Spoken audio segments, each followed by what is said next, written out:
শ্রেয়াস আয়ার এবং হার্দিক পান্ডিয়া দুজনের জন্য কি নিয়মটা আলাদা বিসিসিআই এর কাছে? কি মনে আপনাদের?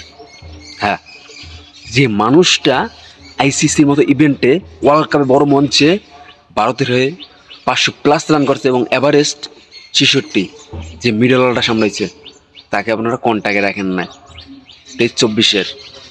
এটি কি অন্যায় হয় না? অবশ্যই। আর যে মানুষটা 6 মাস ধরে ক্রিকেটের সাথে জড়িত নাই এবং সে অলিখিতভাবে টেস্ট থেকে তো অবশ্যই নিয়েই নিছে, সে বলেই যে টেস্ট খেলতে পারবেন, সেই রকম একটা মানুষই আপনারা চুক্তিতে রাখছেন।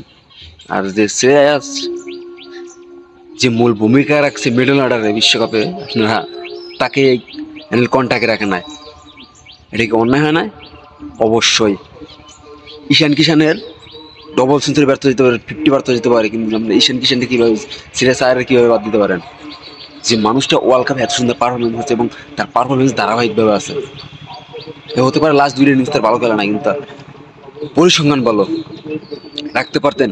আর যে মানুষটা বিসিসিআর ইনজুরি দিয়া কোনো রঞ্জি ট্রফি না খেলে সে অবসরপ্রাপ্ত খেলোয়াড়দের সাথে যায় টি-20 লিগ খেলে, রঞ্জি ট্রফি খেলতে পারে না, সেই নিয়মটা আপনার তাকে তারপরে অ্যানুয়াল কন্ট্রাক্ট রাখেন। কিন্তু যখন শ্রেয়াস আয়ার ঈশান কিষান তারা রঞ্জি ট্রফি খেলে না, তখন তাদেরকে হুঁশিয়ারি দেন।